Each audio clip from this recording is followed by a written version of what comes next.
Estamos no ar para mais um Comunicando e Andando, esse programa que ousa não estar parado, e hoje a gente segue a nossa caminhada para mais um episódio.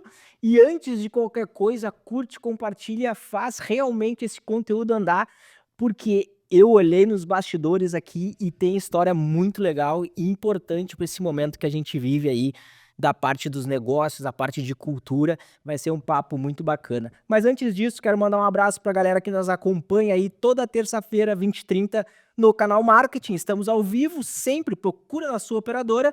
E também a galera aqui do Estúdio Concórdia. Um abraço para o Arthur, que está aí nos bastidores fazendo realmente as coisas acontecerem. Vamos lá, vou trazer o meu convidado para o bate-papo, que eu sei que tem uma história antes de entrar no mundo dos negócios, e a gente gosta. Vou trazer aqui primeiro o André, CEO da WK Job Hub, isso? Correto. Então tá, André, obrigado por ter topado esse bate-papo. E antes da gente entrar nas histórias do mundo dos negócios, eu queria conhecer quem é o André, onde a tua história começa, lá no início, né, na trajetória. Eu vi que tem o esporte aí envolvido e o quanto isso ajudou a entrar no mundo dos negócios. Legal, perfeito. Primeiro, obrigado aí pela recepção. Acho super importante esse momento de troca e compartilhar a experiência, né, com todo mundo que está nos assistindo. Acho que o grande lance de todo profissional é passar aquilo que ele aprendeu, compartilhar com outras pessoas. A minha história, ela é uma história bem, um pouco diferente, né? Eu tenho uma formação como pessoa muito vinculada ao esporte. Eu comecei a velejar por influência da minha família aos 8 anos de idade. Aos 12 anos de idade, eu fiz a minha primeira viagem internacional em função do esporte. E a partir daí, então, eu fui até os meus 25 anos de idade muito focado na vela, sempre como prioridade o esporte. Não parei de estudar em nenhum momento, me formei na faculdade, inclusive em comunicação, mas eu escolhi o meu curso, escolhi a minha faculdade que eu ia fazer, aonde eu ia estudar, em razão do esporte. O esporte ele me trouxe algumas experiências, tanto de muitas viagens, né? Eu fui para mais de 30 países em função do esporte, conheci inúmeras pessoas, inúmeras culturas, me proporcionou experiências das mais diversas possíveis, e todas aquelas competências que hoje as empresas buscam, eu vi que no esporte a gente consegue desenvolver. E uma coisa que eu defendo muito, né? Eu tenho hoje 2 filhas e elas praticam esporte, e eu defendo muito a questão da prática esportiva quando a criança ou o adolescente ela realmente está dedicada e se esforçando para aquilo ali. Eu acho que só fazer uma escolinha de futebol ou de vôlei ou do esporte que for é legal, é importante, mas realmente isso desenvolve competências quando tu te busca fazer o teu melhor dentro daquela prática esportiva. Porque aí sim tu vai lidar com a frustração, tu vai ver o resultado da tua disciplina, a busca pelo resultado que vai acontecer ou não. Então isso acaba desenvolvendo as pessoas para um futuro que a gente desconhece. Mas tu diz entrar, tipo, numa parte competitiva? Sim, eu Profissional. defendo muito a parte competitiva, não necessariamente profissional, né? Eu acho que tu pode, a partir do momento que tu tá, por exemplo, numa escolinha, que tu vai lá para tua aula de beach tênis, por exemplo, que hoje tem um monte de gente aí praticando Bombando. beach tênis. Tu vai lá fazer uma aula de beach tênis. Tu não tá lá só por uma recreação. Eu acho que a partir do momento que tu tá lá, se tu te esforçar o máximo possível para tu conseguir melhorar, tu vai de fato encarar a tua realidade. Tu vai de fato lidar com as tuas frustrações, tu vai de fato ficar feliz com o teu desempenho quando tiver uma evolução, porque se não for dessa forma, essas coisas elas vão passar meio desapercebidas. Então a minha história no esporte era uma história de muita dedicação, muito trabalho, e por isso também eu entendi que em algum momento eu ia aproveitar todo esse conhecimento, toda essa experiência que eu estava tendo no futuro, que eu não sabia exatamente o que ia acontecer. Tanto que em função disso, eu escrevi aos 22 anos de idade um livro que se chama Uma Vida de Futuro, no qual eu trago todas as experiências que eu tive no esporte até então e qual o aprendizado que eu tive com cada uma delas e que no futuro eu iria usar e não sabia exatamente aonde. E de fato hoje, enquanto empresário, eu uso todas praticamente. Tem momentos, tem situações que parece que eu estou revivendo coisas que eu vivi aos 14, aos 12 anos de idade e que agora, enquanto empresário, aos 43 anos de idade, eu estou passando por aquele mesmo sentimento que eu consigo lidar de uma forma, acho, um pouco mais tranquila pela experiência que o esporte me trouxe.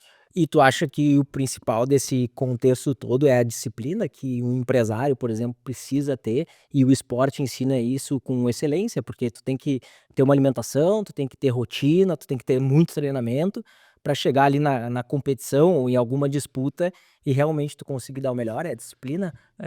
Eu acho que é a disciplina, a persistência e saber que o resultado ele não vai vir quando tu quer, ele vai vir quando ele tiver que vir, né? E a gente vê hoje muitos empresários, né, muita startup surgindo e às vezes a startup ou o empresário, não necessariamente de uma startup, mas qualquer tipo de empresa, ele cria a empresa, se a empresa, a partir do momento que ele começa algumas dificuldades, às vezes com 1 ano, 2 anos, 3 anos, talvez ele já desiste Isso. do negócio.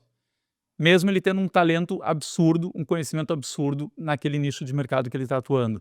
Agora, outros profissionais que têm uma persistência um pouco maior, conseguem encarar os desafios e as dificuldades com uma forma mais tranquila, sabendo que aquilo ali faz parte do processo, eu vejo que consegue ter um resultado de médio e longo prazo melhor. Startup virou uma bolha, né? Agora não sei como é que tá, a gente vai entrar nesse assunto, mas era muito simples. Ah, pivotei, parece tão simples, né? Na primeira dificuldade, vou pivotar porque não deu certo. Mas como assim não deu certo, né? Mas André, antes da gente entrar na parte do negócio, por que não seguir no esporte? Fiquei curioso dentro desse sentido, depois de tanta dedicação, ter cruzado tantos países aí, né? Circulado por vários territórios e culturas, e daqui um pouco abrir mão disso. Foi uma decisão por opção tua de desistir, ou por daqui um pouco alguma lesão que fez com que tu obrigatoriamente tivesse que desistir? O pessoal até brinca, assim, né, que no esporte eu acabei virando uma lenda, porque quando eu parei de competir, eu tinha 25 anos de idade.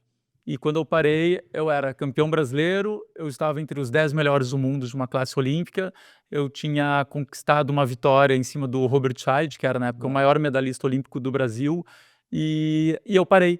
E aí sempre me perguntam, né, por que que tu parou neste momento? E aí eu digo, cara, eu parei porque para mim não fazia mais sentido. Eu queria outras coisas da minha vida, queria ter outras prioridades. Eu estava me dedicando ao esporte desde os 8 anos de idade. Para ser mais preciso, desde os 12 anos de idade, foi quando eu realmente me dei conta que a minha dedicação traria resultado, e de fato trouxe, e isso também ah, me fez um velejador extremamente dedicado. Mas quando eu cheguei aos 25 anos de idade, eu entendi que tudo que eu tinha para viver no esporte eu já tinha vivido, e o que pudesse vir para frente, eu não sei se compensaria. Eu estava já com outras prioridades, querendo então focar em criar minha família, em tocar a minha vida profissional num outro mercado, numa outra área de atuação. E a gente sabe que o esporte, obviamente, tem as suas limitações, primeiro financeira, depois tem uma limitação de idade, até onde tu vai. E as pessoas que eu via vivendo do esporte até então tinham, e têm até hoje, uma vida que hoje eu não gostaria de ter, né? Ou seja, eu gosto hoje de levar minhas filhas na escola, de almoçar em casa todos os dias com elas, de viver essa fase junto com elas. E se eu estivesse até hoje vivendo do esporte, eu ia estar vivendo muito mais fora do Brasil, fora de Porto Alegre, do que propriamente vivendo a realidade que eu vivo hoje. E esse esporte que tu atuava, posso estar errado, mas financeiramente não tem tanto investimento em mídia. Talvez hoje já tenha mais, né? Porque a gente tem diversos canais aí, o próprio streaming hoje dá voz para todos os esportes, né? Consegue impactar as pessoas nichado, mas lá foi uma das decisões por sentir que era um mercado não tão valorizado quanto deveria ser em cima da tua dedicação, né? Como tu disse, eu tinha conquistado várias coisas e talvez ali eu não vou conseguir alcançar mais, eu não vou crescer mais, não vou chamar mais atenção, entre aspas.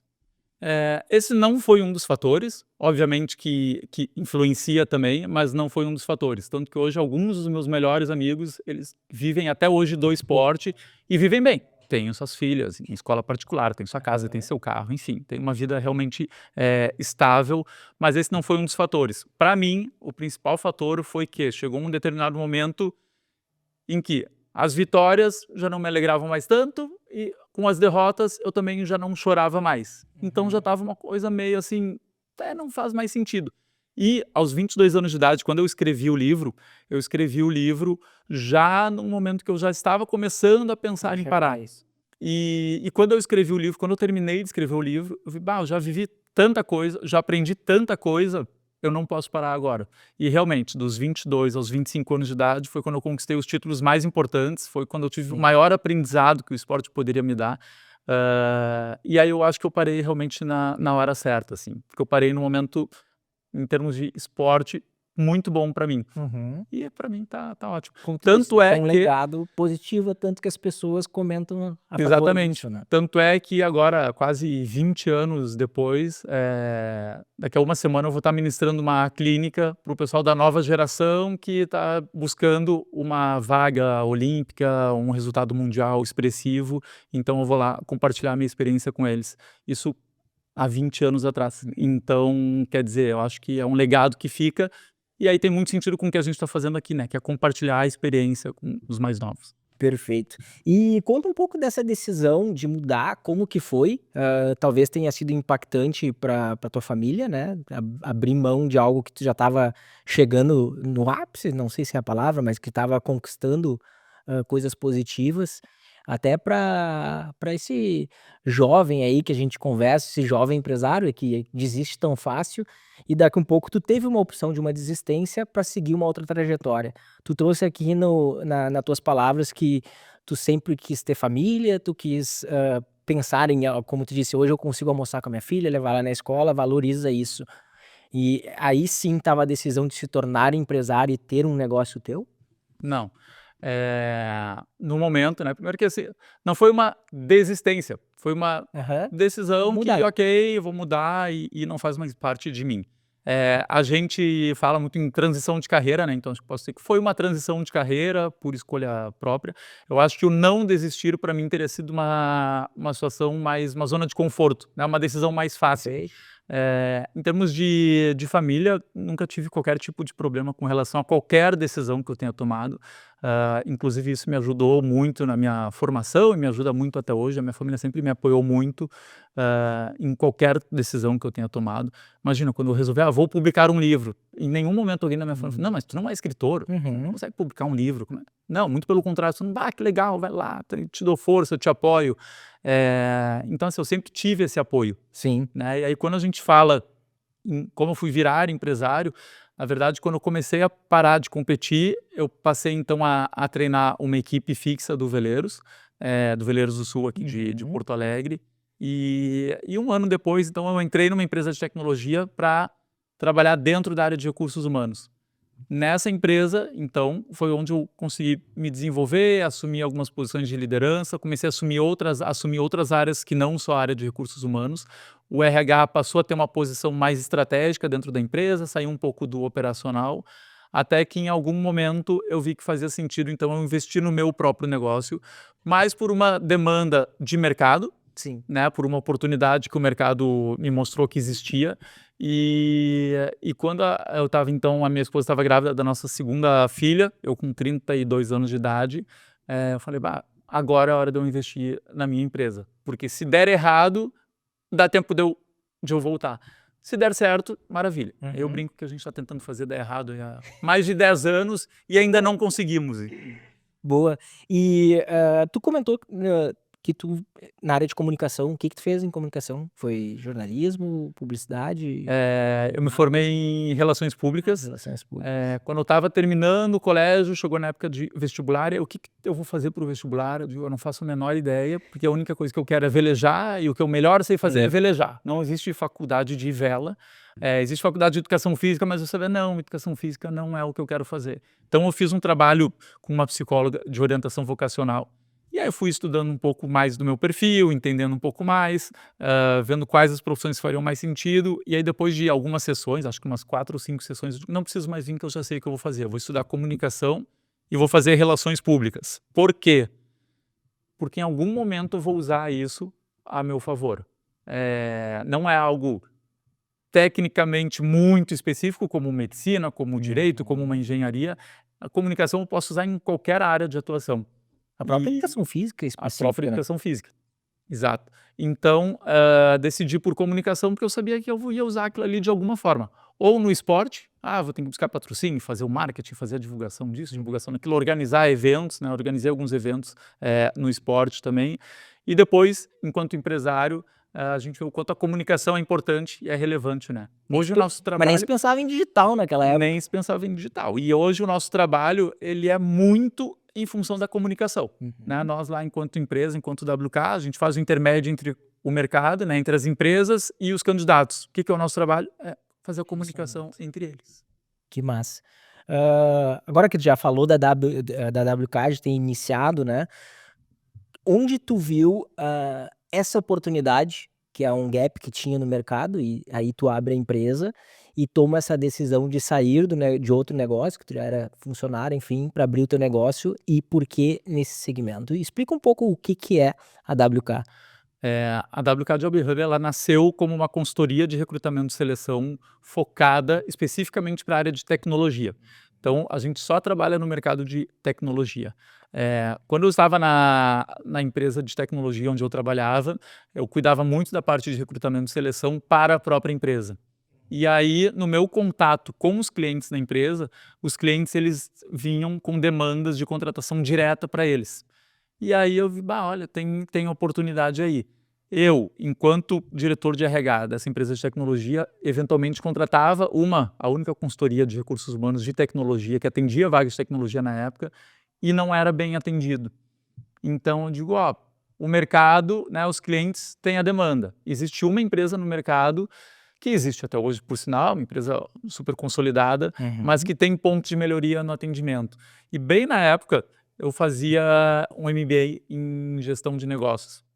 E aí eu conversei, né, com a minha turma, com meus colegas mais próximos ali. Falei, eu tô com uma ideia de criar uma empresa de recrutamento e seleção só para a área de tecnologia. Isso foi numa terça-feira, de noite. Na quinta-feira, um dos meus colegas me ligou e disse, vem aqui na empresa semana que vem, que eu falei da tua empresa e o pessoal quer conhecer então a WK. Eu digo, mas a WK não existe, ela só tem, é só a minha ideia. Ele, não, mas vem aqui e apresenta a empresa. Então, assim, daquela quinta-feira para a semana seguinte, eu criei um site, fiz um cartão de visitas. A publicidade, a comunicação, fazendo Fiz todo aquele merchan do marketing, da publicidade. Cheguei lá com a pastinha da empresa, com o cartão de visitas, tinha o site e apresentei a empresa. E aí ela ficou 2 anos operando com um site, simplesmente atendendo os clientes que chegavam até nós. E aí eu fui vendo que, olha, todo mês tem algum serviço, todo mês tem alguma demanda, sem fazer esforço nenhum, esforço zero. E aí depois de 2 anos, então, eu decidi, agora é o momento realmente de apostar no meu próprio negócio. 2 anos depois. 2 anos depois. Agora é o momento de apostar no meu negócio, porque, como eu falei, se der errado, que dê errado logo. Se der certo, que dê certo.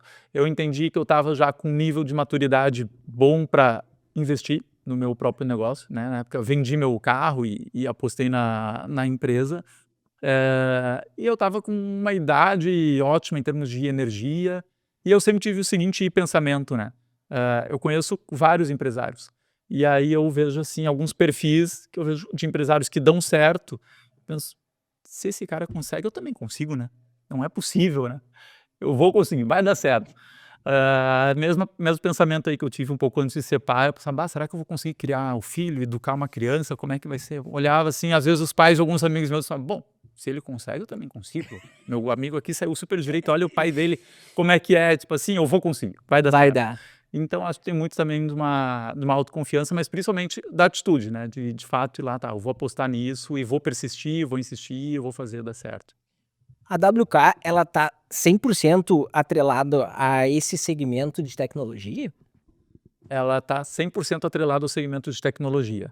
A gente é uma empresa bem nichada, embora o mercado de TI ele está crescendo muito, cada vez mais, né? Até pouco tempo atrás a gente falava em tecnologia, o pessoal entendeu meio o que é isso, o cara que arruma o computador, que liga os fios aqui e tal. 2011 deve ter sido um tabu isso, né? Exatamente. E hoje o mercado está muito maior. Claro que a gente acaba atendendo outras demandas, outras vagas que não especificamente de tecnologia, mas todas vinculadas a empresas de tecnologia, né? Então, se a gente atende, tem empresas que a gente atende que, enfim, a gente precisa atender também a área de vagas da área de vendas, vagas da área de marketing, várias, enfim, administrativo, mas para o mercado de tecnologia. Entendi. A empresa tem no seu core tecnologia. Sim. Tem no seu core tecnologia. Tanto que todo o time de recrutamento e seleção, que hoje aí são mais ou menos 15 pessoas, a gente chama lá, são todos IT recruiters, né? Ou seja, são todos recrutadores de TI.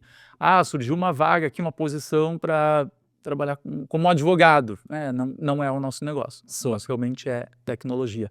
E hoje tem muita gente nova querendo ingressar no mercado de tecnologia. Muita gente querendo fazer uma transição de carreira para a área de tecnologia. E, naturalmente, essa transição de carreira, ou a primeira vaga, a primeira oportunidade, sempre é a mais difícil. Naquele momento que tu desenvolve ou cria a WK, o que significa WK? Work. Work, tá. Quando tu desenvolve a WK, tu via esse gap, mas não era a bolha da tecnologia de hoje em dia, ou talvez de alguns anos atrás aí, na pandemia, talvez tenha sido o grande boom da tecnologia, né. Por que tu escolheu essa segmentação? Foi um caminho meio natural, porque na empresa em que eu trabalhava antes, dentro da área de RH, era uma empresa de tecnologia. Entendi. Então, assim, foi ali que eu aprendi alguma coisa sobre recursos humanos e sobre tecnologia, né? Quando eu entrei nessa empresa, o que eu sabia fazer? Velejar. Eu era formado em comunicação, mas saber, de fato, eu sabia velejar. E aí eu entrei numa empresa de tecnologia, então naturalmente foi o mercado que me abraçou, onde eu me formei. E acho que assim como no esporte, quando eu entrei ali, eu entrei realmente assim, de cabeça, e, bom, vou me desenvolver nisso, foi essa oportunidade que surgiu para mim, é aqui que eu vou crescer. Então eu entendi também que era um mercado em potencial, um mercado em crescimento, e que tinha um nível de educação dos profissionais, de formação dos profissionais, era o nível dos profissionais que eu queria trabalhar. Então, diferente às vezes de algumas vagas bem operacionais, eu entendi que ali eu poderia realmente fazer a diferença. Esse mercado ele, posso estar errado, mas ele mudou muito nesses últimos anos, principalmente pela parte, vou usar a parte teórica, a gente vê uma gurizada que já vem com a parte prática, ou seja, ele sabe desenvolver. E só por observação, as principais vagas que você seleciona são para desenvolvedores mesmo? São vagas para desenvolvedores, para analista de processos ou analista de sistemas Perfeito. e muito a parte de suporte. Mas o volume de vagas para desenvolvedor sempre é maior. Porque mesmo as vagas para analista, se a pessoa sabe desenvolver, já é um diferencial e a pessoa já está largando na frente. Entendi.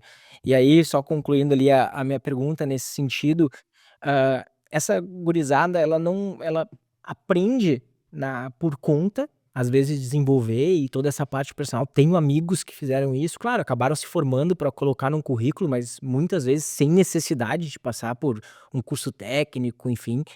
Quem é esse profissional que vocês selecionam e hoje ele está muito atrelado ao currículo, ao que ele sabe fazer? O currículo ele faz diferença, porque é o currículo que faz com que o profissional ele vai à entrevista. Exatamente. O primeiro contato que eu tenho com o profissional é através do currículo. Então, o currículo faz diferença.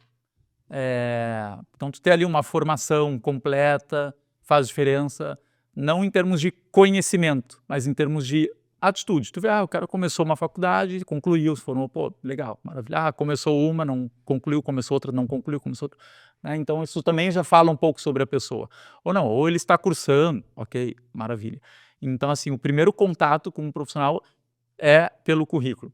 Depois, quando ele chega para a entrevista, aí sim, a grande diferença é ele fazer o olho do recrutador brilhar. Né? Ele mostrar que ele consegue aprender novas tecnologias, que ele consegue desenvolver dentro das tecnologias que ele já conhece, que ele tem bom resultado, o histórico dele nas empresas por onde ele passou, que ele é um profissional que vai estar engajado com o negócio da empresa.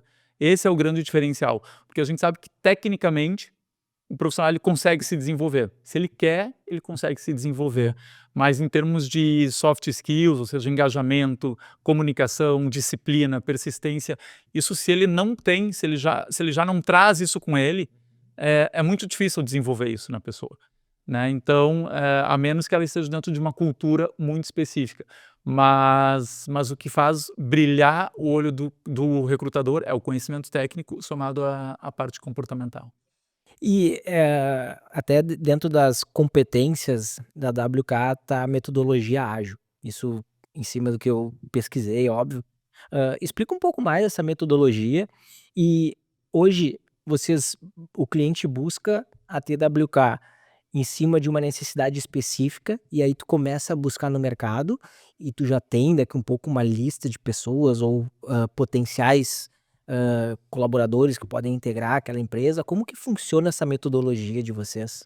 E desse segmento que para mim é bem, sei lá, parece, não é nerd, né? Acho que já mudou essa cultura de Passou a fase do desenvolvedor é nerd, né? Agora ele é esperto porque é uma puta área, né? Sim. Enfim, a WK ela funciona como um hub de vagas, né? Um hub de oportunidade. Então a gente tem basicamente dois públicos. Um público são os candidatos, as pessoas que querem ou trocar de empresa, ou ingressar no mercado de tecnologia, ou fazer um processo de transição de carreira para a área de tecnologia. Então a gente tem toda uma comunicação voltada para esse público para dizer, olha, a WK tem várias oportunidades, a WK tem várias vagas, é importante tu estar aqui com a gente, cadastrado com a gente. Hoje são mais de 20 mil profissionais de tecnologia cadastrados com a gente. Porque quando surge a oportunidade, são para esses profissionais que a gente divulga primeiro as vagas. E ao mesmo tempo, para as empresas, a gente, que é o nosso público, o nosso cliente, é quem nos remunera, a gente constantemente está abastecendo eles de informações do mercado. Por exemplo, tem muitos profissionais de tecnologia X buscando vaga. As tecnologias com as quais tu, cliente, trabalha, a gente sempre que tem candidatos novos e aptos, com perfil legal, a gente oferece de uma forma proativa, porque a gente sabe que para aquela empresa faz sentido. E as empresas, no geral, todas têm projetos engavetados e às vezes não fazem por falta de pessoal qualificado. Então, à medida que a gente tem perfis qualificados e indica para essas empresas, mesmo sem elas estarem formalmente com a vaga aberta, elas acabam contratando o profissional e tirando alguns projetos da gaveta, porque faltam profissionais no mercado de trabalho. Mesmo tu tendo essa base de 20 mil, ainda falta. Falta. Por falta de qualificação. Na verdade, por falta de conhecimento técnico, né? Qualificação também, mas hoje, segundo a Brascom, aí o Brasil tem um déficit de profissionais de tecnologia de mais de 500 mil profissionais, ou seja, tem mais de 500 mil vagas abertas no Brasil e não tem profissionais para atender essas vagas. Por outro lado, tem muitos profissionais, com certeza mais de 500 mil profissionais, querendo ingressar na área de tecnologia. Por que que eles querem ingressar? Muitos por uma glamorização de que, vou entrar, vou ganhar bem, é fácil. É uma carreira que, teoricamente, está com salário acima da média. É uma carreira que paga uma remuneração boa, acima da média, mas as pessoas ainda têm uma imagem de que é fácil entrar. Se eu conhecer uma linguagem, eu já vou conseguir vagas, vai ter um monte de gente aqui. Se eu estiver estudando, já vai ter um monte de gente me abordando, muitas empresas, porque as empresas estão precisando, desesperadas. Sim, as empresas estão desesperadas para a contratação, mas as empresas estão desesperadas para a contratação de pessoas qualificadas que vão entregar resultado e vão entregar valor para a organização. Então, assim, a gente está num período em que tem muito mais gente querendo ingressar no mercado de tecnologia do que a gente tinha há 10 anos atrás, mas as tecnologias evoluem muito rápido, mais rápido do que a gente forma as pessoas, e as empresas, então, ficam nesse limbo constantemente buscando profissionais que tenham conhecimento técnico e perfil, né, soft skill, perfil comportamental bem desenvolvido para atender as vagas. Então, é nesse momento que a gente está. E aí é nesse nicho também que a WK criou um programa, que é o programa chamado Study and Go, que é o programa para incluir novos profissionais no mercado de tecnologia. Ou seja, o que a gente faz? A gente seleciona profissionais que têm um conhecimento técnico, aquele profissional que já estudou, ele já fez alguma formação dentro das tecnologias que os nossos clientes trabalham, e é um profissional extremamente engajado, mas que ele, por não ter experiência, as empresas não chamam ele para entrevista. E o que a gente faz? WK chama esse profissional, contrata esse profissional, coloca esse profissional dentro do cliente, dentro da empresa, trabalhando a custo zero. A empresa não paga nada. A gente remunera esse profissional nos primeiros 2 meses, e a partir do 3º mês, se a empresa quiser seguir com esse profissional prestando serviço para ele, aí então que a empresa passa daí dá o remunerar. match. Aí, Exatamente. Mas os primeiros 2 meses o cliente não paga nada. E aí eu brinco, né? Se der tudo errado, a empresa vai chegar no final do 2º mês e vai dizer, obrigado, não quero seguir com um profissional trabalhando aqui comigo. Ok, a empresa não teve custo nenhum. Para aquele profissional, ele vai ter já alguma experiência, alguma história para contar, porque ele já vai ter trabalhado, mesmo que durante 2 meses, dentro de algum lugar. Ele já vai poder dizer, eu tive contato com um analista de sistemas, tive contato com um gerente de projeto, com um colega desenvolvedor, né, com alguma cultura de empresa de tecnologia.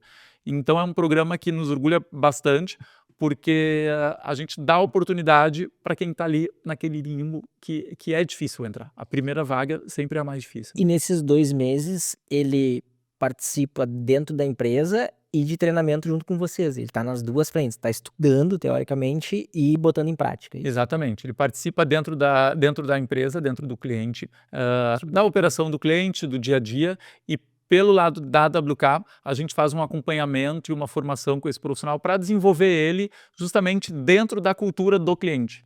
Porque o cliente sabe que aquele profissional ele é um profissional nível júnior, a entrega técnica dele não vai ser uma entrega significativa. Mas se ele for um profissional que mostra engajamento, interesse pelo negócio do cliente, adequação aos processos e às pessoas que trabalham ali junto, o cliente naturalmente vai dizer, não, fica aí que eu te quero trabalhando aqui comigo. E a grande maioria dos clientes que contrataram já esse serviço, num curto espaço de tempo, acabam substituindo alguns profissionais nível pleno, sênior, por esses perfis júnior. Porque esses perfis júnior, eles realmente são perfis que tecnicamente eles conseguem se desenvolver rápido. E aquele perfil sênior que a empresa contratou, que paga já, enfim, uma balela de salário e que o profissional já está ali mais acomodado, não está tão interessado, daqui a pouco já está até olhando no mercado, vendo outras oportunidades para ele, a própria empresa já toma a iniciativa de substituir. E às vezes substituir um sênior por dois, três júnior, acelera o teu processo também. E a cultura interna da empresa realmente fica muito mais valorizada. Porque assim, tu começa a ver, quem está aqui realmente se esforçando, está engajado, está sendo valorizado, e quem não está se esforçando tanto, está caindo fora. Esse programa vocês têm etapas. Surge um programa, faz com X número de alunos, bota eles no mercado, cria ele de novo e assim vocês vão desenvolvendo várias etapas. Sim, esse programa a gente criou ele em 2022 e a gente lança turmas novas a cada 3 meses. Por que a cada 3 meses e sempre com 8 profissionais? Por que a cada 3 meses? Porque os primeiros 2 meses a gente está remunerando esses profissionais sem ter qualquer tipo de receita.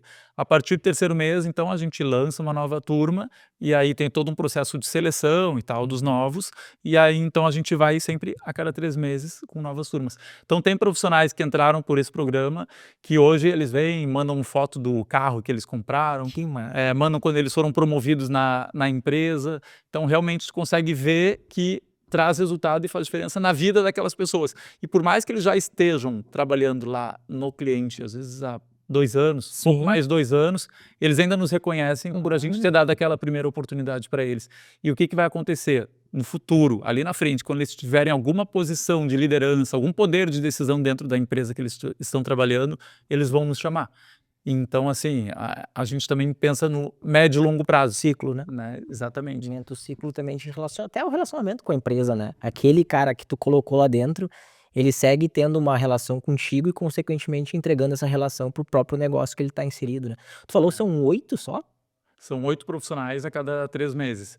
Porque, enfim, são 8 salários que a gente paga, 16 porque são 2 meses, né? Então são 16 salários que a gente paga e a gente precisa ter um acompanhamento muito próximo desses profissionais. Cara, além desses 8, a gente tem outras 60, 70 pessoas, né, que estão alocadas em cliente que a gente também tem um acompanhamento. Então, assim, adoraria começar a fazer turmas de 15, 20 pessoas, mas no momento a gente está com 8 pessoas. E também vai desenvolvendo, vai crescendo. E tu tem uma taxa de sucesso desse... Desde 2022 até hoje, apenas 4 pessoas, ao final dos 2 meses, não seguiram trabalhando nas empresas. Então, para nós, é uma taxa realmente muito boa, muito positiva, e sendo que alguns desses não seguiram porque a empresa acabou encerrando os projetos onde essas pessoas iam ficar alocadas. A gente teve só um caso de um profissional que não desempenhou bem, e aí então a empresa optou por não seguir. Mas de resto... Deve estar batendo aí uns 130, 140 dentro dos projetos nesses 2 anos. A gente está hoje mais ou menos com umas 110 pessoas. E já dentro e só 4 não. Pô, dá pra aumentar, então a taxa de sucesso é boa. Não, é muito bom. E aí depois, quando o cara efetiva, tu tem o retrocesso, ou seja, tu recebe pelos aqueles 2 meses? Sim. A gente recebe, quer dizer, no período em que ele... os primeiros 2 meses o cliente não paga nada. Os próximos 6 meses, esse profissional ele segue vinculado à AWK e o cliente remunerando a AWK e a AWK remunerando o profissional. E depois desses 6 meses, o profissional ele vira funcionário do cliente. Aí o cliente nos remunera, então, com a remuneração que a gente pagou lá inicialmente para esse profissional.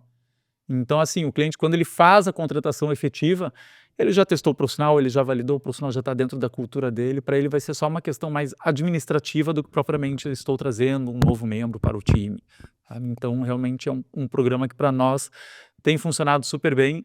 Para os clientes, nem se fala, e para os profissionais a gente tem tido retornos excelentes. Assim. Claro que não é o programa, né? Não é o serviço que nos traz o maior retorno financeiro, mas eu brinco, não nos traz um retorno financeiro no curto espaço de tempo. No médio e longo prazo ele vai nos trazer retorno, e a forma como a gente interage com os clientes todos, não tem um cliente que não goste do programa. É um relacionamento... Um cliente que não gosta do programa. Muito Então isso agrega construtivo, né? valor para outras oportunidades que acabam surgindo dentro das empresas também. Tu comentou dentro das tuas frases que o déficit é de 500 mil posições nesse segmento. Isso está atrelado à oportunidade externa, ou seja, fora do Brasil, que talvez com uma remuneração em outra moeda, que valoriza para quem trabalha aqui, recebe em dólar e gasta em real, entre aspas, quando é o contrário, que a conta não fecha, mas assim valoriza. Tem esse gatilho que está se perdendo o profissional para fora por talvez não incentivar tanto internamente? Primeiro, não, né? Esses 500 mil profissionais são vagas no Brasil, só considerando as empresas do Brasil. Do Brasil. Com certeza existe um movimento de empresas de fora contratando profissionais aqui no Brasil, que para o profissional é o melhor dos mundos, né? O profissional recebe em euro, em dólar e gasta aqui em real. 6 Então vezes. tem bastante oportunidade. Claro que também o mercado do exterior é um mercado difícil, porque tu lida com uma cultura completamente diferente da cultura do brasileiro, tu lida com outra língua, então assim, tu saber outra língua, inglês, principalmente faz muita diferença para tu ter oportunidade de trabalhar por empresas de fora do Brasil. Mas só aqui no Brasil a gente fala em mais de 500 mil vagas abertas. E aí eu gosto sempre de trazer, né? Toda a glamorização do mercado de tecnologia, onde falando a cultura das empresas, que é o Google, é o Facebook, é uma remuneração alta, tu vai ser abordado o tempo inteiro. Talvez não é bem assim, porque 94% das empresas de tecnologia aqui no Brasil são empresas de pequeno, médio porte. Então, assim, não necessariamente essas empresas têm todas as vagas publicadas ou abertas no LinkedIn. Se fala muito em LinkedIn para buscar oportunidade, buscar vaga, mas 94% das empresas são empresas de pequeno e médio porte. E empresas de pequeno e médio porte, a maioria delas não tem alguém ou uma estrutura para estar lá publicando as vagas. Então também isso acontece, isso faz com que as pessoas tenham mais dificuldade de ingressar no mercado de trabalho. Porque onde é que estão as vagas? Sim, então? não encontra. Onde é que eu encontro? Porque todo mundo fala LinkedIn. Ok, mas para tu publicar uma vaga no LinkedIn, tem que ter uma estrutura, ou pessoas de recursos humanos, ou o próprio empresário tem que parar o que ele está fazendo e ir lá publicar. Muitas vezes, os próprios desenvolvedores, né, da empresa, os próprios funcionários da empresa, o líder técnico vai lá e publica a vaga, ou fica lá buscando o profissional no tempo que sobra para ele fazer isso. Então, essa grande maioria das vagas não está publicada no LinkedIn. Então, lá não é o único ponto, é com certeza um dos principais pontos, mas não é o único ponto de buscar vaga e oportunidade. Buscar vaga e oportunidade depende muito do próprio profissional ir na empresa, entrar nos sites de cada uma das empresas, contatar as pessoas ou pelo LinkedIn ou por alguma outra rede social para saber o que tem de vaga aberta, com o que vocês trabalham, pesquisar sobre a empresa, porque isso ajuda muito o profissional a ele encontrar oportunidades que não vão cair no colo dele de jeito nenhum. Eu falo isso porque meu irmão é formado no segmento de tecnologia e hoje viaja o mundo sem a necessidade de estar na empresa, e foi essa a escolha dele. E esse é um outro desafio, talvez, desse segmento, né? Tem oportunidades remotas que tu trabalha de qualquer lugar do mundo, mesmo estando fora para trabalhar no Brasil. Como que tu vê essa cultura de também, às vezes, faltar profissional para uma vaga por uma exigência de ser presencial e não online, como muitos desses públicos gostam de trabalhar, né? Eu brinquei antes do nerd, antes tinha essa cultura, e falo isso porque meu irmão foi assim, a gente falava, o Rafael é nerd, porque ele estava sempre atrás do computador, e ele mesmo falava que na turma, quando ele fez faculdade de ciências da computação, acho na época, a turma falava muito pouco, eles chegavam a mandar mensagem pro professor para fazer uma pergunta em vez de levantar, ou seja, tinha essa cultura de estar atrás da máquina. E hoje essa cultura do presencial e do online, híbrido, enfim, Essa é uma dificuldade de tu fechar uma posição e tu conseguir fazer com que ele vá na exigência da empresa querer que ele esteja presencialmente? Sim, vagas presenciais com certeza hoje são muito mais difíceis de fechar do que vagas remotas, por vários motivos. Os profissionais preferem vagas remotas ou ao menos vagas em que eles têm a possibilidade de escolha, né, eu vou presencial se eu quiser, quando eu quiser ou quando precisar, né. A maioria dos dias não precisa eu estar lá presencialmente. Então isso sim dificulta para o fechamento de vagas. Por outro lado, para as empresas que estão abertas a trabalhar no modelo remoto, facilita, né, porque enfim, tu não precisa contratar profissionais da tua cidade, tu tem o Sim. Brasil inteiro, o mundo inteiro para recrutar e contar com profissionais ali trabalhando contigo. Isso muda a cultura da empresa? Muda, né, a própria WK, a gente antes trabalhava no modelo presencial, veio a pandemia, ok, vamos para um modelo remoto, funcionou? Funcionou. Vamos aumentar o time? Vamos aumentar o time. Só que agora a gente vai aumentar o time sabendo que a nossa realidade é uma realidade remota. Então, o nível de profissionais que a gente vai trazer é um outro nível de perfil, né? São perfis diferentes. É um perfil de profissional para trabalhar remotamente. Se eu pegar a equipe que eu tenho hoje, que trabalha remoto, para trabalhar presencial, talvez não dê certo. Ou não dê tão certo quanto está dando. Então, a empresa precisa entender o perfil de atuação e aí buscar profissionais dentro daquele perfil que a empresa deseja. Não adianta querer buscar profissionais para trabalhar no modelo remoto e esperar que eles vão trabalhar da mesma forma que o pessoal que trabalha no modelo híbrido. Isso não vai acontecer. E é muito comum, né? Tu falou antes ali sobre a questão do nerd que mandava mensagem para o professor dentro da mesma sala. Hoje, se tu parar para pensar, quantos filhos estão em casa e mandam mensagem para o pai ou para a mãe dentro da mesma casa? Então, assim, talvez os nerds estavam um pouco à frente do nosso tempo, né? Porque hoje a realidade é essa. Isso vai acontecer, né? Quantas vezes a gente já não precisou estar na mesma sala, mas participando de uma reunião online, porque tinha uma pessoa remoto, então todo mundo está aqui no seu computador online também, participando da mesma reunião. Porque, enfim, se tem algumas pessoas que estão remoto, é importante e é válido que todos estejam também conectados na sua máquina para que aquela pessoa não se sinta excluída. Esse ponto eu nunca tinha me dado conta. Hoje na mesma mesa a gente tá conectado, né? E mandando mensagem um pro outro, então é muito louco e faz todo sentido. Diversas vezes, André, tu mencionou a palavra cultura.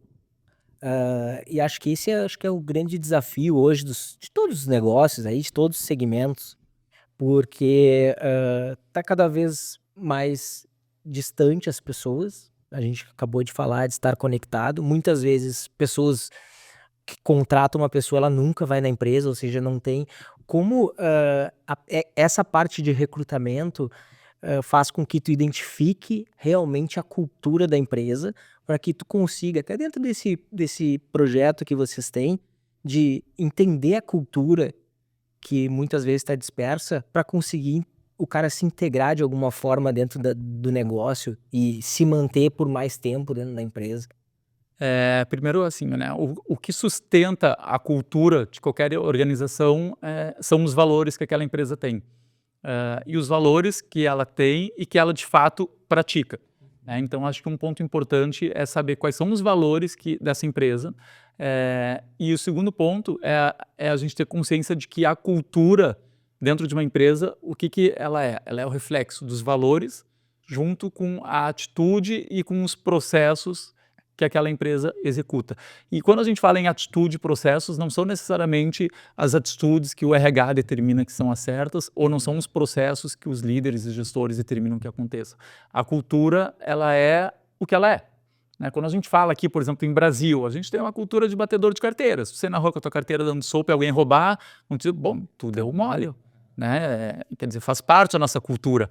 Mas ninguém escreveu, olha, tu tem que proteger a tua carteira, porque se tu não sair com ela protegida, alguém vai passar e vai levar. Ou seja, a cultura ela acontece dentro do comportamento das pessoas. Então, ela está constantemente alterando, mudando. Ela varia. Se a equipe está bem, a cultura está bem. Se a equipe eventualmente não está tão bem, A cultura, obviamente, sofre um impacto com isso. Então, na medida que a gente vai fazer um processo de seleção e que a gente identifica dentro daquela empresa como funciona a cultura, e aí a cultura não é o que a pessoa nos diz na reunião, né, de abertura de vaga. É o quadrinho. Não é o quadrinho. É assim, como é que essa pessoa está vestida, como é que essa pessoa se comunicou com a gente, ela se comunica de uma forma mais informal, elas falam um monte de palavrão, ela se comunica de uma forma extremamente formal, ela está em casa, ela está na empresa, ela entrou na agenda no horário, não entrou, quantas pessoas participaram, o que que ela falou, né, dos seus colegas de trabalho. Então isso fala muito sobre a cultura da empresa. E aí, quando a gente vai avaliar os candidatos, a gente busca identificar valores dentro daquele perfil que realmente façam sentido para aquela empresa. Depois que ele entrar lá, aí a cultura vai mudar, porque é uma pessoa diferente. Pode mudar muito, pode mudar pouco, mas sempre muda. Eu acho que qualquer empresa, quando contrata um profissional, a gente sabe, contrata pela parte técnica e desliga pela parte comportamental. E geralmente a parte comportamental esse profissional não se adaptou à cultura da empresa. Então acaba Mas também que não deixa de ser o processo encerra ali. um jeito fácil de descartar o cara também, porque a cultura, o que que é a cultura? É linguagem, como tu disse, ou o resultado lá na frente? Que ele tinha que ter entregue, entre aspas. Pô, eu entreguei, mas aí eu não me relaciono muito bem. Até mandar um abraço pro Douglas e pro Paulista. Por um tempo, eles têm aí no nosso canal, acompanha nosso canal, tem um episódio do Comunicando e Andando por Dentro, que era por dentro das corporações, e eles vêm desse segmento do endomarketing, consequentemente hoje trabalham com cultura. E aí, num bate-papo com eles, tem uma ferramenta que analisa a cultura da empresa, avaliando desde a parte de diretoria, a parte de funcionários, a parte de todos os âmbitos da empresa. E aí, um baita profissional, ele está totalmente descolado da cultura. Isso é um descarte do cara? Se ele está dentro do contexto do resultado, o que que é mais válido hoje? É tu estar inserido na cultura ou tu entregar o resultado? O que vai determinar isso é justamente a cultura da empresa, né? Às vezes, é a cultura pela cultura. Quer dizer, faz sentido eu ter alguém que está completamente desconectado do time, mas que está entregando o resultado. Ok, talvez faça sentido, talvez não. Assim como talvez faça sentido ter alguém que é importante para a cultura, para o ambiente, para o clima organizacional da empresa, mas que aquela pessoa não entrega tanto resultado. Se eu desligar uma pessoa que está muito conectada com o time, mas que não está entregando resultado, o impacto que eu vou ter no time talvez seja pior do que eu não ter mais aquela pessoa ali comigo. E uma pessoa que não está conectada com a cultura, mas entrega muito resultado, se eu desligar essa pessoa, talvez o time também sinta o impacto. Porque aquela pessoa, embora ela não esteja diretamente vinculado aos outros profissionais, mas entrega resultado, também agrega valor. Só que o valor que ela agrega talvez seja o resultado e não o relacionamento, né? Então, à medida que a gente trabalha no modelo remoto, essas situações elas diminuem bastante.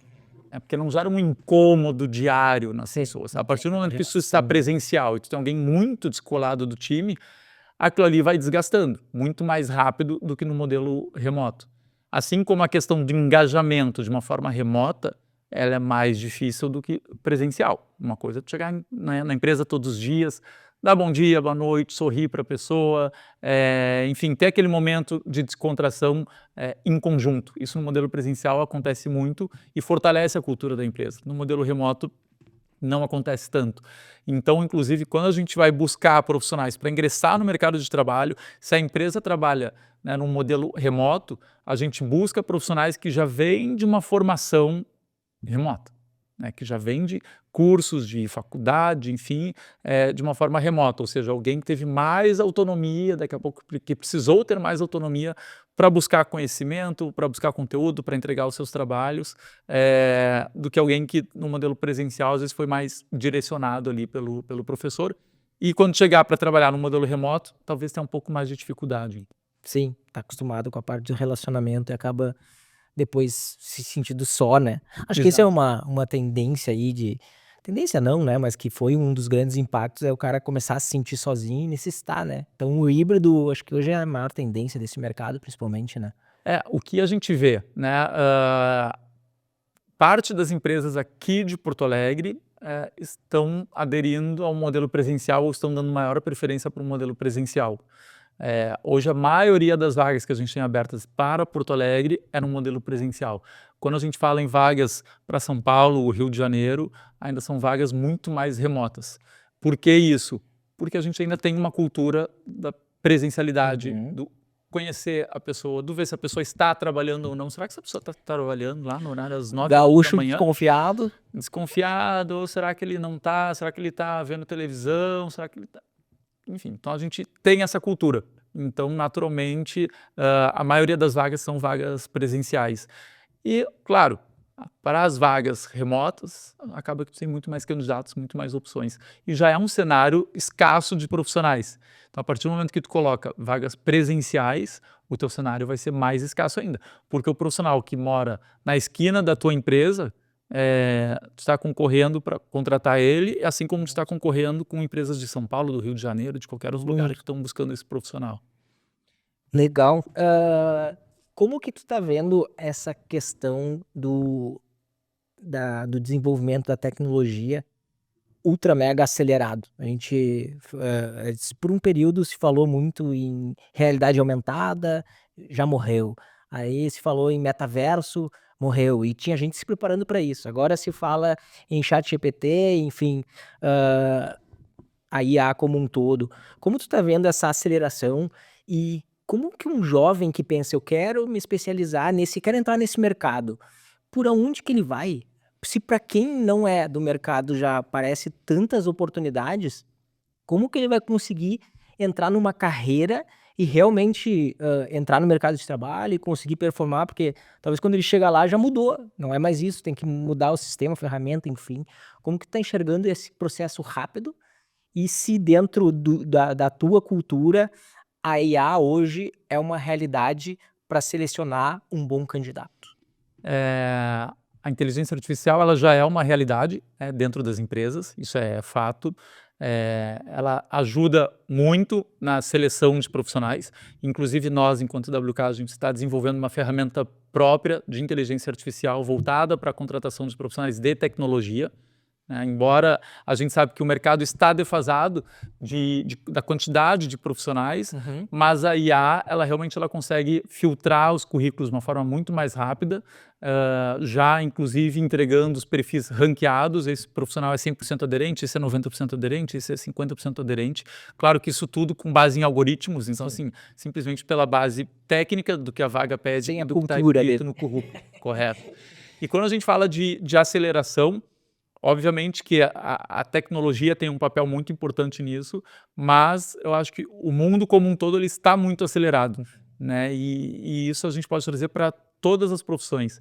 Eu acho que hoje qualquer profissional que vai ingressar no mercado de trabalho, ele tem que ter muito claro para ele de que o que ele estudar hoje, provavelmente ele não vai estar usando daqui a 10 anos. Provavelmente ele não vai estar usando da mesma forma daqui a 20 anos, daqui a 30 anos, vai estar completamente diferente.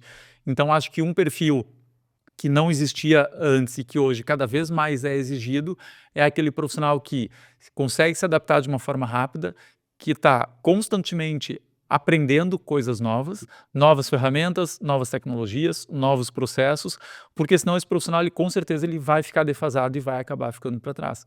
Hoje, quem não utiliza inteligência artificial dentro do mercado de tecnologia, com certeza já está alguns passos atrás de quem utiliza. Talvez, em algum momento, 2, 3 anos para frente, essas pessoas estejam fora do mercado, porque, enfim, não tem mais espaço para quem não trabalha com inteligência artificial. Então, é um processo constante de evolução.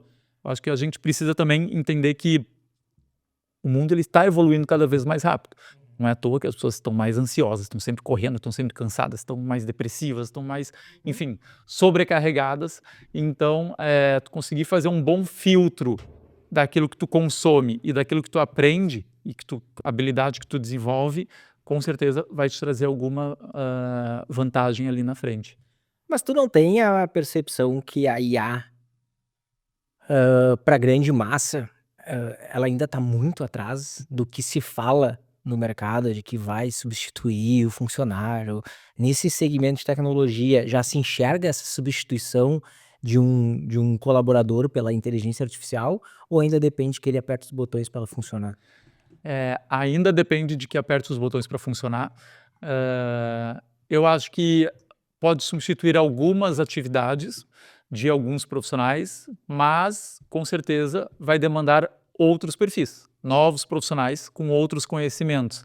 Então vai haver uma substituição aí, com certeza. Não necessariamente de profissionais por tecnologia, mas sim de profissionais que não conseguem trabalhar com aquela tecnologia por profissionais que conseguem trabalhar com a nova tecnologia. Então essa substituição com certeza vai acontecer.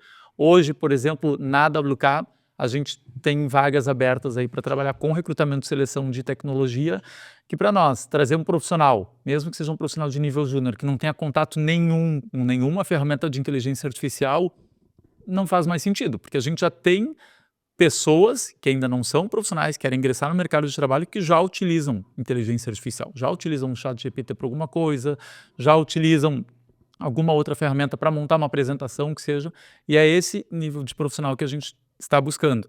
Então, assim, é um movimento que ele já está acontecendo. Sim.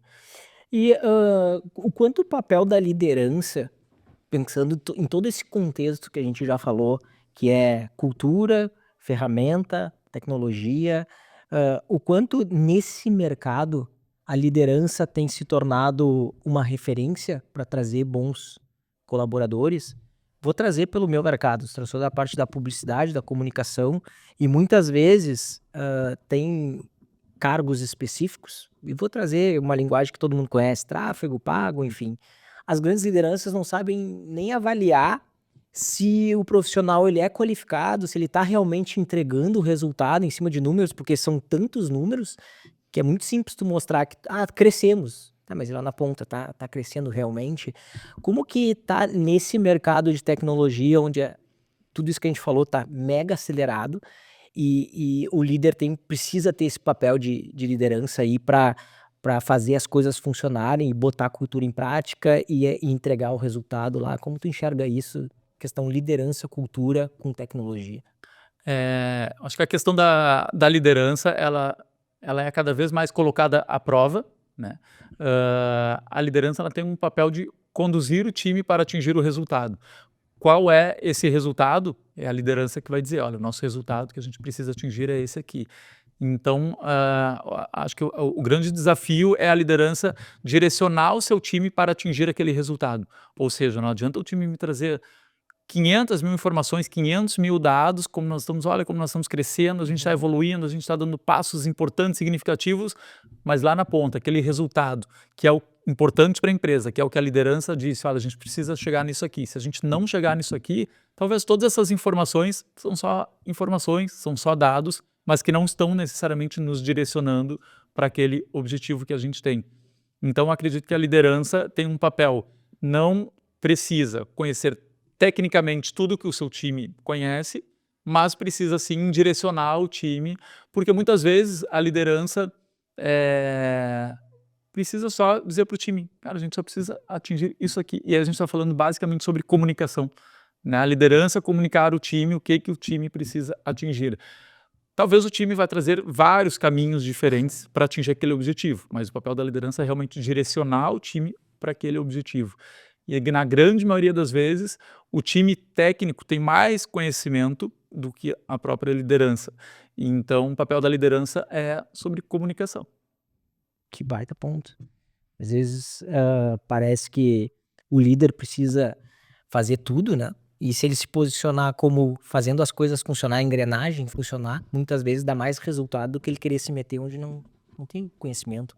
Eu vou ser bem sincero, se na minha empresa eu não sou o melhor no marketing, eu não sou o melhor profissional de RH, eu não sou o melhor profissional de vendas, talvez eu não sou o melhor de nada. Eu estou só orquestrando o time. Esse é o meu papel. Então, muitas vezes me perguntam, o que tu faz lá? Eu tento não atrapalhar, né? Porque assim, tem pessoas melhores que eu para fazer todas as atividades da empresa. Então, assim, o meu papel é direcionar o time. A gente precisa fazer isso. Muitas vezes o time vem com coisas espetaculares, ideias maravilhosas, mas que naquele momento não faz sentido para a empresa. Ok, guarda a tua ideia, porque nesse momento a gente não vai fazer isso. Nós vamos fazer talvez uma coisa muito mais simples e que vai trazer o resultado que a gente precisa agora. Então, assim, tem uma questão de comunicação, às vezes até para a pessoa não se frustrar. Sim. Mas ele não sabe isso, não sabe aquilo. Realmente eu não sei, mas neste momento a empresa precisa disso aqui. E aí a gente corre enquanto time atrás do mesmo objetivo. Que massa. E André, a gente se caminha para o fim do nosso episódio. Eu queria que tu desse um overview para quem está nesse segmento e buscando sempre os dois lados, né? Tu prospecta empresas de tecnologia, tu busca candidatos para inserir ela dentro dos negócios. Como que tu está enxergando o futuro desse mercado e para onde que vai a WK dentro desse mundo gigante que está a tecnologia aí? O caminho que a WK tem a seguir é muito forte dentro do mercado brasileiro, e é um caminho assim o nosso grande objetivo é unir profissionais que estejam buscando vagas dentro da área de tecnologia com as empresas que estão buscando candidatos. E a gente tem como objetivo principal gerar uma boa experiência para todos os profissionais dentro das empresas onde eles atuam. Por quê? Muitas vezes a gente fala sobre carreira, sobre trabalho, e a gente ainda cresce, a gente ainda tem uma formação achando que o trabalho dá trabalho, é cansativo, eu quero que chegue o sábado, quero que chegue domingo, graças a Deus, segunda-feira, e a gente não quer isso, a gente quer fazer com que dentro do possível as pessoas que venham trabalhar na WK tenham, durante o tempo que elas estiverem com a gente, pode ser uma semana, pode ser 5 anos, 10 anos, que elas tenham a melhor experiência profissional que elas já tiveram, porque são essas pessoas que no futuro vão voltar a nos contratar. Então a questão de relacionamento para nós é muito importante. E aí quando a gente fala sobre profissionais buscando vagas dentro da área de tecnologia, eu acho que o primeiro ponto é se desenvolva tecnicamente para que alguma empresa tenha interesse em te chamar para uma entrevista, e a partir do momento que a empresa te chamar para entrevista, trabalha muito bem a tua marca pessoal no momento da entrevista. Por mais que tu não seja contratado, alguma marca naquele entrevistador ou naquela entrevistadora tu vai deixar, seja ela positiva ou negativa. Então, a partir do momento que tu tem um bom posicionamento, uma boa comunicação, uma boa interação com quem está te entrevistando, aquela pessoa pode não te contratar naquele momento, mas ela vai te indicar para outras vagas ou no futuro ela vai voltar a te chamar. E para a empresa, né, eu acho que um ponto muito importante também é justamente falar sobre a marca empregadora. Né? A partir do momento que tu tem uma marca empregadora forte, que a tua empresa ela é reconhecida por alguns fatores positivos, naturalmente tu vai começar a ter um perfil, uma quantidade maior de candidatos buscando as vagas que a tua empresa tem para oferecer. Mas aquilo precisa ser de uma forma, obviamente, genuína. Não adianta ser só o marketing bonito na parede e a marca forte lá na rede social, patrocinando um monte de link, um monte de postagem, e aí chega na hora da entrevista, o entrevistador ou o empresário, tu vê que não é nada daquilo que tu, né, aquela imagem que tu tinha. Então, assim, eu acho que para os dois lados, investir na sua marca pessoal ou na sua marca empregadora é o que realmente vai trazer resultado ali no futuro. E qual o futuro da da tecnologia como um todo? O que tu tá enxergando de mais novo, tendências? E vou usar dentro da tua bio ali, falava do Vale do Silício. Lá ainda é uma referência ou o Brasil hoje já é uma referência nesse segmento? E se tu identifica que o Brasil onde está o principal polo de tecnologia dentro do Brasil? Hoje o Brasil no mercado global, o Brasil ele é responsável por apenas 1% de todo faturamento, toda a receita que a área de tecnologia gera no mundo, o Brasil é responsável apenas por 1%. Caramba! Então, assim, é um número muito baixo para o tamanho de país que a gente tem. O que isso quer dizer? Que a gente ainda tem muito para se desenvolver.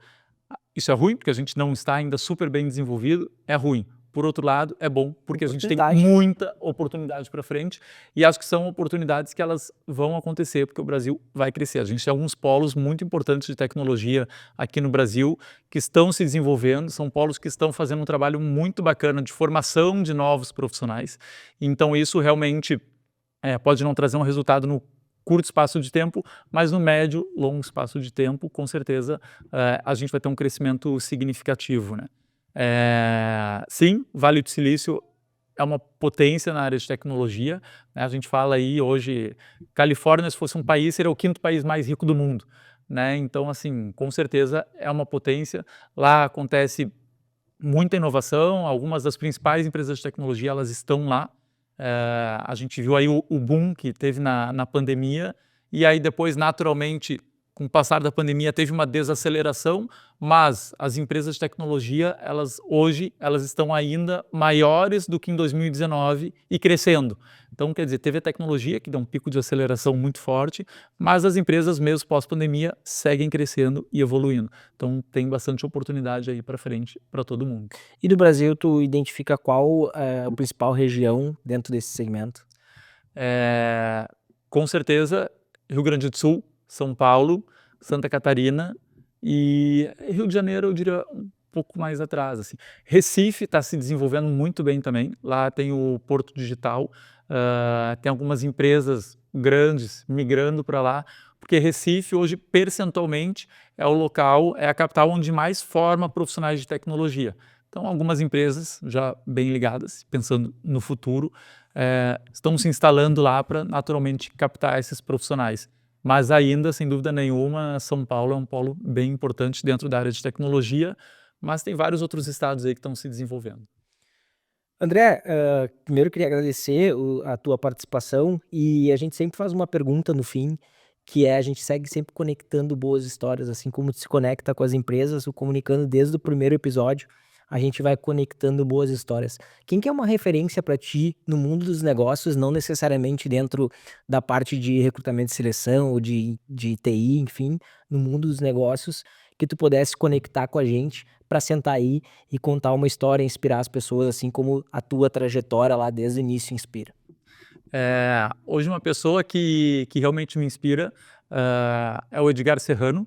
Ele é sócio fundador da DBC, que é uma das principais empresas de tecnologia do Rio Grande do Sul. É uma empresa que hoje deve ter mais ou menos 1.000 profissionais trabalhando com ele. E me inspira porque a DBC ela é uma empresa que cresceu muito, se desenvolveu muito e conseguiu manter uma cultura muito acolhedora, uma cultura de gerar boa experiência profissional para todos os profissionais que passam por lá. Então, realmente, é uma empresa que eu admiro. Claro que tem outras empresas que cresceram tanto quanto ou cresceram mais, mas que a que custo? Né? Então, eu acho que quando a gente fala que eu sou um profissional de recursos humanos, embora trabalhando dentro da área de tecnologia, que a gente quer crescer exponencialmente, mas a gente não pode esquecer o lado das pessoas. Então, empresas que conseguem ter um crescimento significativo, sustentável e mantendo a cultura de valorizar as pessoas dentro do time, com certeza são empresas admiráveis. Tá feita a conexão. E antes da gente fechar, tu falou do futuro da WK e o futuro do André, o que tu pensa lá pra frente? Quais os mares que tu vai velejar aí pela tua trajetória? Se tu consegue planejar a longo prazo, hoje tu pensa muito mais a curto prazo por essas mudanças. Para onde que vai o André dentro de toda essa jornada aí? O André, hoje, ele pensa sempre no médio prazo. Eu nunca penso no curto prazo, mas também não estou muito preocupado como é que vai ser daqui a 10 anos. Eu já fiz alguns exercícios de se essa empresa funciona sem eu estar presente. Né? Inclusive, há alguns anos atrás, há 2 anos atrás, eu fiz um período sabático de 6 meses, onde eu me afastei da empresa e deixei a empresa rodando sozinha, junto com as lideranças, para ver o quanto que ela funcionaria. Ela funcionou, mas quando eu voltei eu fiz algumas mudanças significativas na empresa e que nos trouxeram os últimos 2 anos como os melhores anos da empresa. Então, assim, hoje eu trato a WK, obviamente, como a minha terceira filha, mas como qualquer filha, eu quero que ela seja do mundo e que ela se torne cada vez mais independente. Então, hoje o meu trabalho na WK é cada vez mais tornar ela uma empresa independente, né? Independente da minha presença ali Sim. ou não. Cara, vou ter que fazer a última pergunta antes disso. O que é esse período sabático de 6 meses? Qual foi o objetivo? Era pessoal ou tu sentia que a empresa precisava? E isso é como que tu enxerga, como é que eu posso dizer, por tu ser uma empresa tecnológica, tu certo tinha alguma conexão, não sei se o teu mês sabático foi simplesmente apagar e não ver nada, ou tu tinha algum acesso e isso favoreceu, tu acha que foi mais pessoal ou para o próprio negócio não se perder no caminho? Foi as 2 coisas, né, eu comecei a ler o livro Desobedeça, do Maurício Benvenuti, que é um gaúcho e que, por sinal, eu conheci no Vale do Silício, e eu lendo aquele livro, e deu um estalo. E se eu saísse da minha empresa hoje, como é que ela funcionaria? Será que funcionaria ou será que não funcionaria? E à medida que eu fui lendo o livro, aquilo ali, realmente aquela ideia foi fazendo muito sentido, não só em termos de empresa, saber se ela funcionaria ou não funcionaria, ou como ela funcionaria, mas também para o lado pessoal, né? A gente estava ali no final da pandemia, e eu ia fazer 40 anos, e eu pensei, vou me afastar 6 meses da empresa, ver como ela vai funcionar, e nesses 6 meses eu vou curtir os meus 40 anos de idade, vou curtir uma viagem com a Vou família, vou velejar, voltei a competir nesse período, inclusive fui campeão brasileiro e campeão sul-americano nesse período, onde eu voltei de uma forma bastante intensa ali para velejar. Tive uma proximidade muito maior, uma conexão muito maior com a minha família, com as minhas filhas. E aí também eu fiz a seguinte conta, né? Geralmente as pessoas se aposentam cada vez mais tarde, hoje com 70 anos. E aí param de trabalhar, bom, e aí o que que eu vou fazer? Eu pensei, se eu fizesse isso agora? Eu vou me aposentar Porque agora eu tô com 40 anos, eu tô ótimo, não tenho dor nas costas, não tenho doença, consigo me locomover, consigo me comunicar. Então, assim, talvez seja um período para fazer isso. E realmente foi um período muito bacana, um experimento muito bacana. Eu não tinha atividade operacional nenhuma na empresa. A única coisa que eu fazia mensalmente era, à distância, ir acompanhando o resultado financeiro da empresa, porque, obviamente, eu dependo daquilo ali. Eu não sou estando lá do outro lado, sou um maluco completo, só um pouco, então eu ia acompanhando o resultado financeiro da empresa, mas, como eu falei, quando eu voltei, eu já voltei trazendo algumas mudanças que, se eu não tivesse feito esse período sabático, enxergado a minha empresa de fora, eu dificilmente faria. E a minha empresa, ela hoje, ela é uma empresa aí de 80 profissionais. Quando eu comecei era eu sozinho, com uma caixa, com um contrato social e algumas notas fiscais ali. E naturalmente, quando a gente começa assim, a gente se envolve muito em tudo, operacionalmente em tudo. Então eu precisei ter esse período de desligamento da empresa para conseguir então voltar de uma forma mais estratégica. Que animal e, pô, que inspiração. Eu não sei se eu conseguiria isso. Pela minha relação com o negócio, para mim, eu gosto muito do trabalho, não que tu não goste, não é essa o contexto, mas eu acho que me separar seria difícil. E eu vou, já que tu teve essa experiência de sair, eu sempre escutei uma frase que para mim fazia sentido, talvez tu por ter, vivido essa experiência de sair por 6 meses, nenhum funcionário é insubstituível. Isso faz sentido?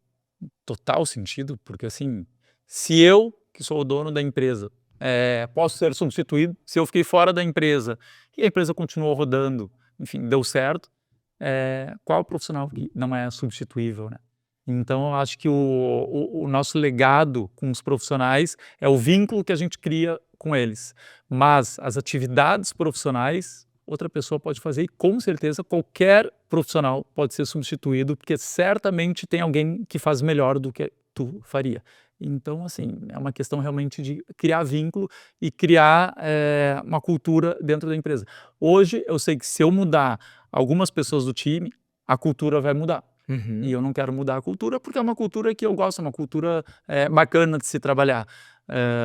Mas, tecnicamente, as pessoas são substituíveis. Então, Dentro desses 164 episódios hoje, né, a gente, fazendo, essa contagem, uma vez, um dos convidados, lá no primeiro ou segundo episódio, ele falou uma frase que, dentro da cultura do negócio dele era sempre contratar gente melhor que a gente, e acho que resume essa frase de todo mundo é insubstituível, porque sempre tem alguém melhor que a gente, né. sim. Então, fica aí o nosso fechamento desse baita episódio, com essa baita história de alguém que tinha, um caminho para velejar e decidiu voltar para o mundo dos negócios, conseguiu sair para seguir velejando. Cara, que inspiração. Obrigado mais uma vez e como o melhor daqui do Comunicando é a gente estar conectado e seguir contando boas histórias, que a WK siga contando boas histórias e colocando gente boa no mercado, que é isso que o empresário quer, né? Gente melhor que a gente, para o negócio dele performar e todo mundo ir bem, né? Legal, obrigado pela oportunidade. Só para deixar um recado final, né? Acho que é importante ressaltar: tudo é comunicação. Então, acho que para finalizar, essa é a frase. Tudo é comunicação e tudo é pessoas. A gente vive no mundo de pessoas, tecnologia é bom, mas ela não vai substituir as boas pessoas. E a gente volta na próxima terça-feira com mais um episódio, com mais inspiração. Nos acompanha faz esse conteúdo chegar em mais pessoas, que vai inspirar, não tenho a menor dúvida. E na terça-feira que vem a gente está de volta para mais um Comunicando e Andando. Valeu, até lá!